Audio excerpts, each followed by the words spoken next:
Hello viewers, আজকের এই ক্লাসে দশম শ্রেণীর ইতিহাসে সপ্তম অধ্যায়ের কতগুলি গুরুত্বপূর্ণ শর্ট প্রশ্ন নিয়ে আলোচনা করব। আর কয়েকটা মাস পরেই মাধ্যমিক পরীক্ষা, হাতে খুব বেশি সময় আর নেই।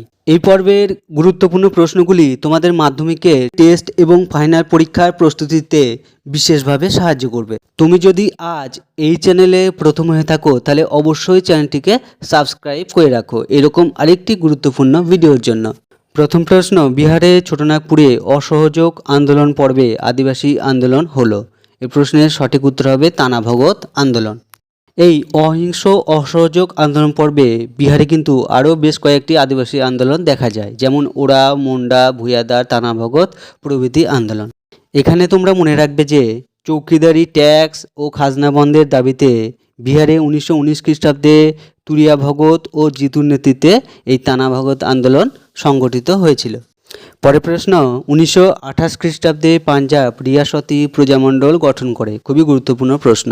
এই প্রশ্নের উত্তর হবে অকালি আন্দোলনের নেতা খড়ক সিং। এই সংগঠনটি মূলত পাতিয়ালার মহারাজার বিরুদ্ধে আন্দোলন গড়ে তুলেছিল।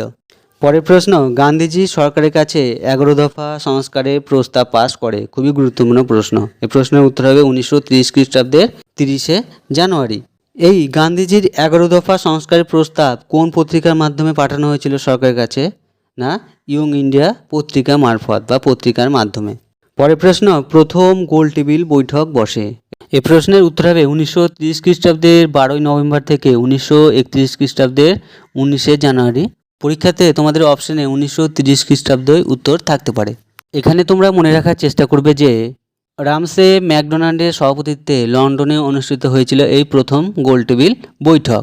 এই বৈঠকে ভারতের বিভিন্ন শ্রেণী ও সম্প্রদায়ের 89 জন প্রতিনিধি যোগদান করেছিল এবং এই বৈঠকে কিন্তু কংগ্রেস যোগদান করেনি। তাহলে এখানে ভালো করে মাথায় রাখবে যে প্রথম গোলটেবিল বৈঠকে কংগ্রেস যোগদান করেনি। পরের প্রশ্ন, দ্বিতীয় গোলটেবিল বৈঠক বসে। এই প্রশ্নের উত্তর হবে 1931 খ্রিস্টাব্দের 7ই সেপ্টেম্বর থেকে 1লা ডিসেম্বর। এখানে তোমরা মনে রাখবে এই দ্বিতীয় গোলটেবিল বৈঠকে কিন্তু গান্ধীজি যোগদান করেছিল, অর্থাৎ কংগ্রেস যোগদান করেছিল। এবং দ্বিতীয় গোলটেবিল বৈঠকে আমাদের ভারতীয় একমাত্র মহিলা সরোজিনী নাইডু কিন্তু যোগদান করেছিল। এটা খুবই গুরুত্বপূর্ণ। এখানে তোমরা মনে রাখবে যে দ্বিতীয় গোলটেবিল বৈঠকের পর তৃতীয় গোলটেবিল বৈঠক কিন্তু অনুষ্ঠিত হয়। আর কবে অনুষ্ঠিত হয়? না, 1932 খ্রিস্টাব্দের 17ই নভেম্বর। এই তৃতীয় গোলটেবিল বৈঠকে কিন্তু কংগ্রেস যোগদান করেনি। এখানে আমরা দেখতে পাচ্ছি যে প্রথম গোলটেবিল বৈঠক এবং তৃতীয় গোলটেবিল বৈঠকে কংগ্রেস যোগদান করেনি, শুধুমাত্র দ্বিতীয় গোলটেবিল বৈঠকে যোগদান করেছিল কংগ্রেসের পক্ষ থেকে গান্ধীজি। পরের প্রশ্ন, গান্ধী আরউইন চুক্তি বা দিল্লি চুক্তি স্বাক্ষরিত হয়। এই প্রশ্নের উত্তর হবে 1931 খ্রিস্টাব্দের 5ই মার্চ। আর কাদের মধ্যে এই চুক্তি স্বাক্ষরিত হয়? না, প্রশ্নের মধ্যে উত্তর আছে গান্ধী আরউইন চুক্তি, অর্থাৎ গান্ধীজির সঙ্গে বড়লাট লর্ড আরউইনের। পরের প্রশ্ন, খুদে মুসলিনী নামে পরিচিত। এই প্রশ্নের উত্তর হবে বড়লাট লর্ড ওয়েলিংডন। তিনি ভারতের আইন অমান্য আন্দোলনকে নিষ্ঠুরভাবে দমনের সময় নিজেকে খুদে মুসলিনী নামে অভিহিত করেছিলেন। পরের প্রশ্ন, চট্টগ্রাম অস্ত্রাগার লুণ্ঠনের নেতৃত্ব দেন। এই প্রশ্নের উত্তর হবে মাস্টারদা সূর্য সেন। এখানে আমরা সূর্য সেনের আরেকটা উপাধি কী পেলাম? না, মাস্টারদা। তিনি ছিলেন চট্টগ্রামের উমাতারা উচ্চ বিদ্যালয়ের অঙ্কের শিক্ষক। এখান থেকে আরেকটি গুরুত্বপূর্ণ প্রশ্ন থাকে, সেটা হচ্ছে চট্টগ্রাম অস্ত্রাগার কবে লুণ্ঠন করা হয়, অর্থাৎ সময়কাল হবে 1930 খ্রিস্টাব্দের 18ই এপ্রিল। এখানে তোমরা মনে রাখার চেষ্টা করবে এই চট্টগ্রাম অস্ত্রাগার লুণ্ঠনের সময় সঙ্গে ছিলেন প্রীতিলতা ওয়াদ্দেদার। পরের প্রশ্ন, ইউরোপীয় ক্লাব আক্রমণের নেতৃত্ব দেন। এই প্রশ্নের উত্তর হবে 21 বছরের তরুণী বীরাঙ্গনা প্রীতিলতা ওয়াদ্দেদার, আর তার সঙ্গে ছিলেন আরও 15 জন বিপ্লবী। আর সময়কালটা কত? না, 24শে সেপ্টেম্বর 1932 খ্রিস্টাব্দ। পরের প্রশ্ন, মাস্টারদা নামে পরিচিত ছিলেন। এই প্রশ্নের উত্তর তোমরা কমেন্টে জানাও, একটু আগেই আলোচনা করা হলো। তোমাদের কাছে আমার একটি রিকোয়েস্ট, যদি ভিডিওটা ভালো লেগে থাকে তবেই একটা লাইক দিয়ে কমেন্টে গিয়ে জানাও এবং এই ক্লাসের ভিডিওটি বন্ধুদের মধ্যে শেয়ার করে তাদের দেখার সুযোগ করে দাও। পরের প্রশ্ন, চট্টগ্রাম অস্ত্রাগার অভিযানে অংশগ্রহণকারী একজন নেত্রীর নাম। খুবই গুরুত্বপূর্ণ প্রশ্ন। এই প্রশ্নের উত্তর হবে প্রীতিলতা ওয়াদ্দেদার। প্রীতিলতা ওয়াদ্দেদারের সঙ্গে সঙ্গী ছিলেন অপর আর একজন নারী, অম্বিকা চক্রবর্তী। পরের প্রশ্ন, সূর্য সেন প্রতিষ্ঠিত বিপ্লবী দলের নাম কি? খুবই গুরুত্বপূর্ণ প্রশ্ন। এই প্রশ্নের উত্তর হবে ইন্ডিয়ান রিপাবলিকান আর্মি। তাহলে নামটা কি বললাম? Indian Republican army. আর এই দলটি 1930 খ্রিস্টাব্দে গঠন করা হয়েছিল। পরের প্রশ্ন, বঙ্গভঙ্গ বিরোধী আন্দোলন হয়েছিল। এই প্রশ্নের উত্তর হবে 1905 খ্রিস্টাব্দে 16ই অক্টোবর। এখানে কিন্তু তারিখটা খুবই গুরুত্বপূর্ণ। আর বঙ্গভঙ্গ রদ কবে করা হয়েছিল? না 1911 খ্রিস্টাব্দে বঙ্গভঙ্গ রদ করা হয়েছিল। পরের প্রশ্ন, দীপালি সংঘ প্রতিষ্ঠা করেন। এই প্রশ্নের উত্তর হবে লীলা নাগ ওরফে রায় 1923 খ্রিস্টাব্দে। এখানে তোমরা মনে রাখবে এই দীপালি সংঘ ঢাকাতে কিন্তু প্রতিষ্ঠা করা হয়েছিল এবং এই সংঘের কয়েকজন উল্লেখযোগ্য সদস্যা হলেন রেণুকা সেন, প্রীতিলতা ওয়াদ্দেদার, শকুন্তলা রায়, বীণাপাণি রায়, উষারানী রায় প্রমুখ। পরের প্রশ্ন, দীপালি সংঘ কেন প্রতিষ্ঠিত হয় অথবা দীপালি সংঘ প্রতিষ্ঠার উদ্দেশ্য কী ছিল? এইটাও কিন্তু খুবই গুরুত্বপূর্ণ প্রশ্ন। এই প্রশ্নের উত্তর হবে 1. স্বদেশ প্রেমের ভিত্তিতে সমাজে নারীদের মধ্যে আত্মসচেতনতা গড়ে তোলা। 2. পুরুষদের সাথে নারীরাও যাতে সমানভাবে বৈপ্লবিক কাজে অংশগ্রহণ করতে পারে সেই ব্যাপারে এই সংঘ কর্মসূচি নেয়। তাহলে এখানে আমরা দীপালি সংঘের প্রতিষ্ঠার উদ্দেশ্য কি জানলাম? স্বদেশ প্রেম অর্থাৎ নিজ দেশপ্রেমের ভিত্তিতে নারীদের মধ্যে আত্মসচেতনতা গড়ে তোলা, আর পুরুষদের সাথে যাতে নারীরা বৈপ্লবিক কাজে সমানভাবে অংশগ্রহণ করতে পারে এই কর্মসূচি গ্রহণ করা। পরের প্রশ্ন, দীপালি সংঘ থেকে যে পত্রিকা প্রকাশিত হয়। এই প্রশ্নটা কিন্তু অন্যভাবে থাকতে পারে যে দীপালি সংঘের মুখপত্রের নাম কি? এই প্রশ্নের উত্তর হবে জয়শ্রী পত্রিকা, যেটা হচ্ছে 1930 খ্রিস্টাব্দে প্রকাশিত হয়। এই পত্রিকার সম্পাদক কে ছিলেন? না লীলা নাগ রায়। তিনি ছিলেন বিপ্লবী অনিল রায়ের স্ত্রী, সেই জন্য তিনি ওরফে রায় টাইটেল ব্যবহার করতেন। এখানে তোমরা মনে রাখবে এই দীপালি সংঘের পক্ষ থেকে জয়শ্রী পত্রিকার ভূমিকা কী ছিল? এটা কিন্তু খুবই গুরুত্বপূর্ণ। এই প্রশ্নের উত্তর হবে বিপ্লবীবাদের প্রসার, নারী জাতির সার্বিক বিকাশ এবং নারী শিক্ষার প্রসার ঘটানো এই পত্রিকার ভূমিকা ছিল। পরের প্রশ্ন, লীলা রায় নাগ স্মরণীয় কেন? খুবই গুরুত্বপূর্ণ প্রশ্ন।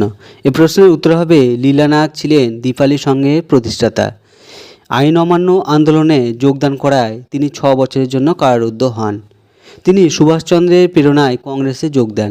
পরবর্তীকালে সুভাষচন্দ্র কংগ্রেস ত্যাগ করে ফরওয়ার্ড দল গঠন করলে লীলা রায় তাতে যোগ দেন।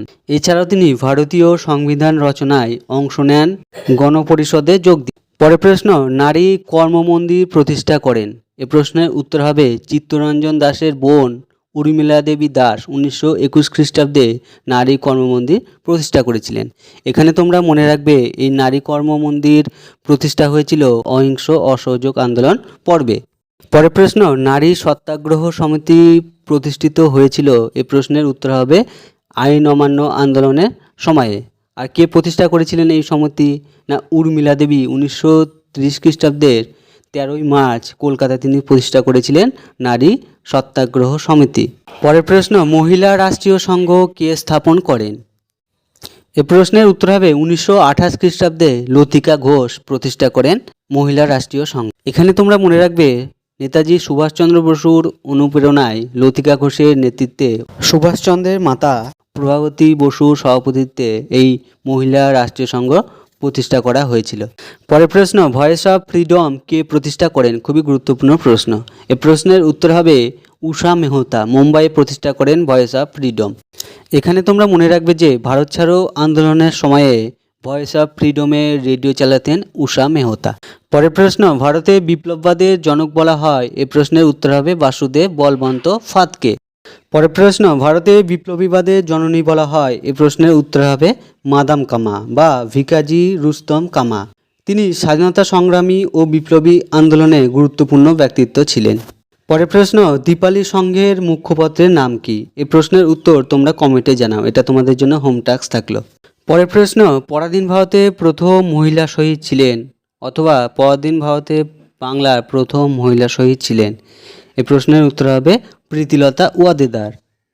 এর সঙ্গে কিন্তু আরেকটা প্রশ্ন থাকে, সেটা হচ্ছে পরাধীন ভারতের প্রথম শহীদ বা পুরুষ শহীদ। তখন এই প্রশ্নের উত্তর হবে ক্ষুদিরাম বসু ছিলেন পরাধীন ভারতের প্রথম শহীদ। পরের প্রশ্ন, ডন সোসাইটি কে প্রতিষ্ঠা করেন? খুবই গুরুত্বপূর্ণ প্রশ্ন। এই প্রশ্নের উত্তর হবে সতীশচন্দ্র মুখোপাধ্যায়, আর সময়কালটা হবে 1902 খ্রিস্টাব্দে। পরের প্রশ্ন, ডন সোসাইটির প্রতিষ্ঠার উদ্দেশ্য কী ছিল? এ প্রশ্নের উত্তর হবে স্বদেশী প্রচার, স্বদেশী পণ্যাদি বিক্রয়, স্বদেশী আন্দোলনে উৎসাহ দান, বিদ্যালয় থেকে বহিষ্কৃত ছাত্রদের শিক্ষার ব্যবস্থা করা ছিল হচ্ছে ডন সোসাইটি প্রতিষ্ঠার উদ্দেশ্য। পরের প্রশ্ন, মিত্র মেলা গড়ে তোলেন? এ প্রশ্নের উত্তর হবে ভিভি সাভারকার বা বিনায়ক দামোদর সাভারকার। 1899 খ্রিস্টাব্দে তিনি গড়ে তোলেন। এই মিত্র মেলার 1904 খ্রিস্টাব্দে পরে নাম হয় অভিনব ভারত। পরের প্রশ্ন, যাদের আদর্শের ওপর ভিত্তি করে বিপ্লববাদের প্রসার ঘটে? এ প্রশ্নের উত্তর হবে বঙ্কিমচন্দ্র চট্টোপাধ্যায় আর স্বামী বিবেকানন্দ। এই দুটো নামের মধ্যে অপশানে কিন্তু যে কোনো একটা নাম থাকতে পারে। পরের প্রশ্ন, বাংলায় কয়েকটি বৈপ্লবী গুপ্ত সমিতির নাম লেখো। এই প্রশ্নের উত্তর হবে অনুশীলন সমিতি, যুগান্তর দল, ঢাকা অনুশীলন সমিতি, বীরাষ্টমী সংস্থা, সাধনা সমিতি, ব্রতী সমিতি প্রভৃতি ছিল হচ্ছে বাংলা কয়েকটি বৈপ্লবিক গুপ্ত সমিতি। পরের প্রশ্ন, অনুশীলন সমিতি কে প্রতিষ্ঠা করেন? এই প্রশ্নের উত্তর হবে সতীশচন্দ্র বসু। আর একটু আগে আমরা জানলাম যেটা হচ্ছে ডন সোসাইটি, সেটা ছিল হচ্ছে সতীশচন্দ্র মুখোপাধ্যায়। এই পার্থক্যটা ভালো করে মাথায় রাখবে। এর সঙ্গে তোমরা মনে রাখবে ঢাকা অনুশীলন সমিতি প্রতিষ্ঠা করেন পুনীল বিহারী দাস। তাহলে একটা হচ্ছে শুধু অনুশীলন সমিতি আর একটা হচ্ছে ঢাকা অনুশীলন সমিতি, দুটোর প্রতিষ্ঠাতা কিন্তু আলাদা। পরের প্রশ্ন, বেঙ্গল ভলেন্টিয়ার্স সংক্ষেপে বলা হয় বিভি দল কে প্রতিষ্ঠা করেন? এই প্রশ্নের উত্তর হবে চিত্তরঞ্জন দাসের প্রেরণায় সুভাষচন্দ্র বসু 1928 খ্রিস্টাব্দে প্রতিষ্ঠা করেন বেঙ্গল ভলেন্টিয়ার্স বা বিভি দল।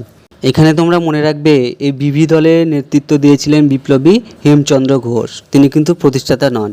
পরের প্রশ্ন, হিন্দু বিদ্রোহ আখ্যা দিয়েছেন? এই প্রশ্নের উত্তর হবে ভারতের বৈপ্লবিক আন্দোলনকে হিন্দু বিদ্রোহ আখ্যা দেওয়া হয়েছে। আর কে দিয়েছেন? না ইংরেজ ঐতিহাসিক ভ্যালেন্টিন চিরল তার ইন্ডিয়ান আনরেস্ট গ্রন্থে তিনি হিন্দু বিদ্রোহ বলে উল্লেখ করেছেন। পরের প্রশ্ন, ইন্ডিয়ান আনরেস্ট গ্রন্থটি রচয়িতা কে? এই প্রশ্নের উত্তর হবে ভ্যালেন্টিন চিরল। পরের প্রশ্ন, ভারতে প্রথম বিপ্লবী আন্দোলন শুরু হয়? এই প্রশ্নের উত্তর হবে মহারাষ্ট্রে। পরের প্রশ্ন, বিভি দলের কয়েকজন সদস্যের নাম লেখো। এই প্রশ্নের উত্তর হবে গণেশ ঘোষ, অনন্ত সিংহ, লোকনাথ বল, বিনয়কৃষ্ণ বসু প্রমুখ ছিলেন এই বিভি দলের গুরুত্বপূর্ণ সদস্য। পরের প্রশ্ন, বীরাষ্টমী ব্রত ও প্রতাপাদিত্য উৎসব কে চালু করেন?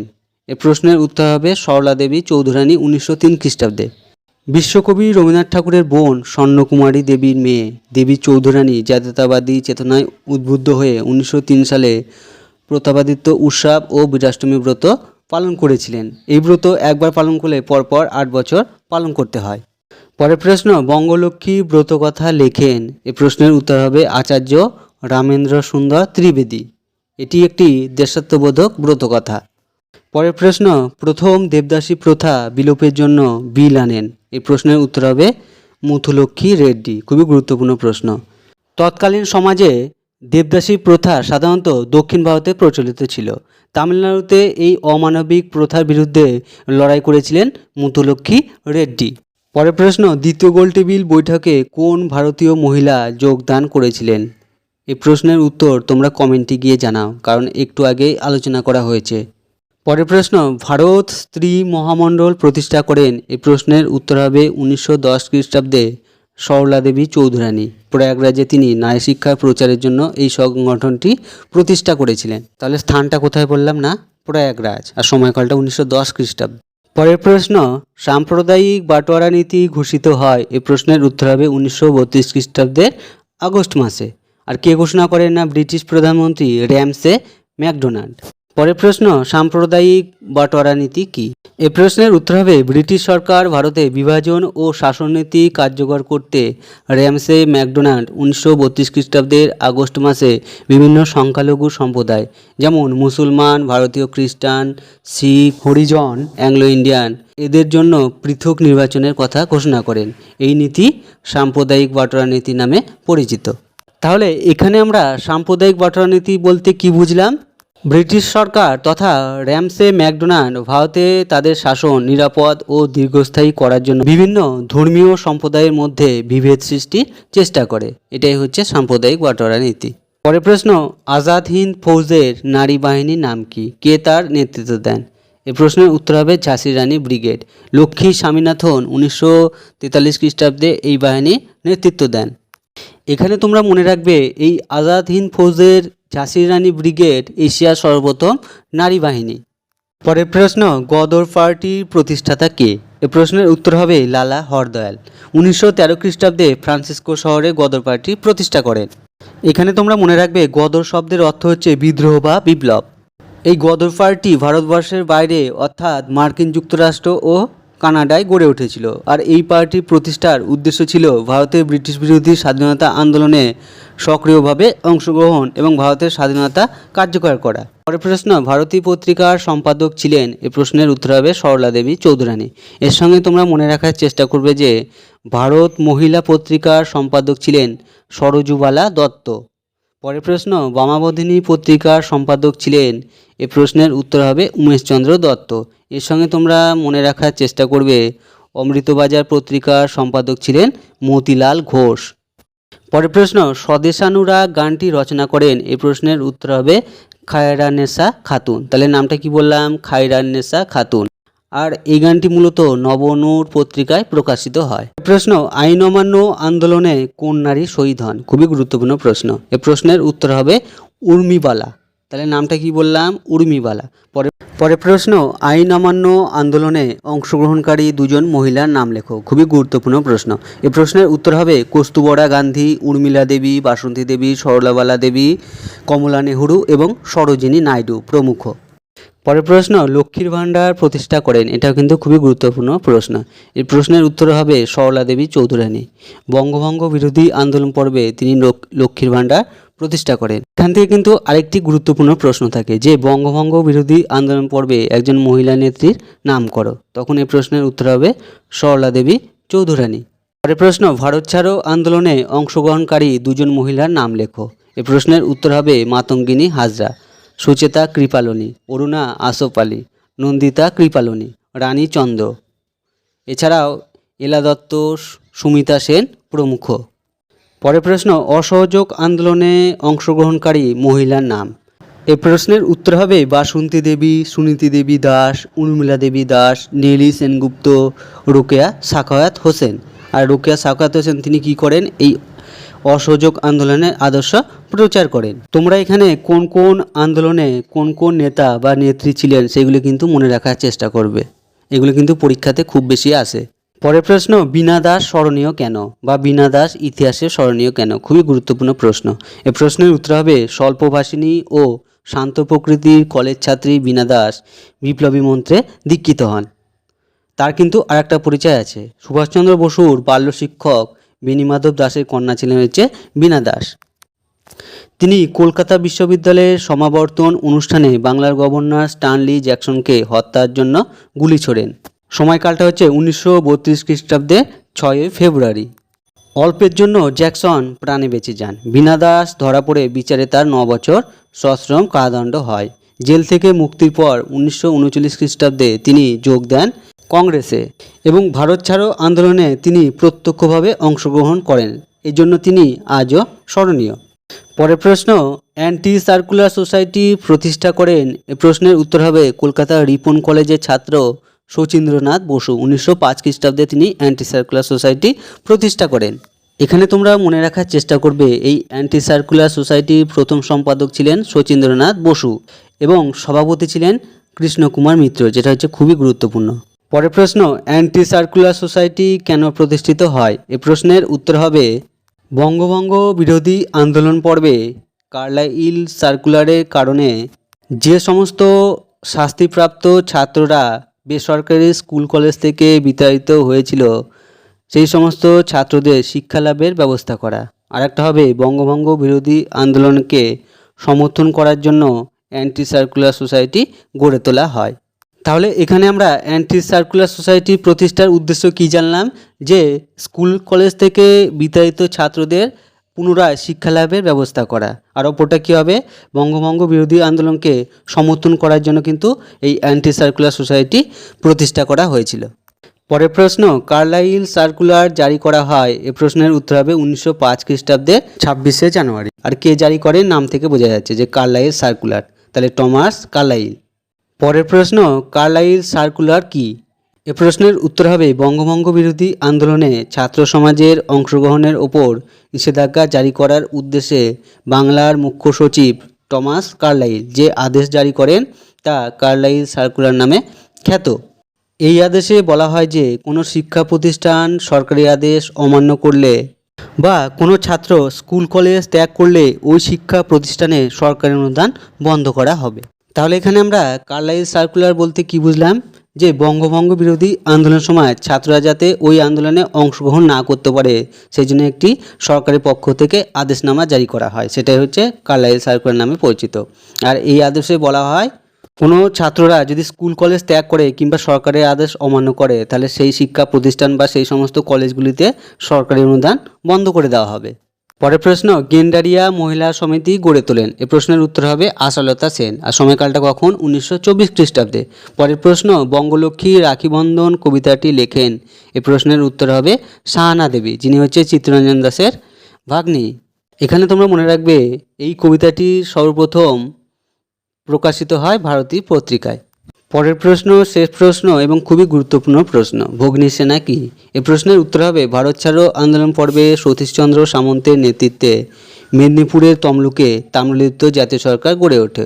এই সরকারের অধীনে মহিলা স্বেচ্ছাসেবীদের নিয়ে গঠন করা হয় এক বাহিনী যার নাম হয় ভগ্নী সেনা। তাহলে এখানে ভগ্নী সেনা বলতে আমরা কি বুঝলাম, যে ভারত ছাড়ো আন্দোলন পর্বে মেদিনীপুরের তমলুকে যে তাম্রলিপ্ত জাতীয় সরকার গড়ে উঠেছিল সেই সরকারের অধীনে স্বেচ্ছাসেবী মহিলা দল হচ্ছে ভগ্নী সেনা।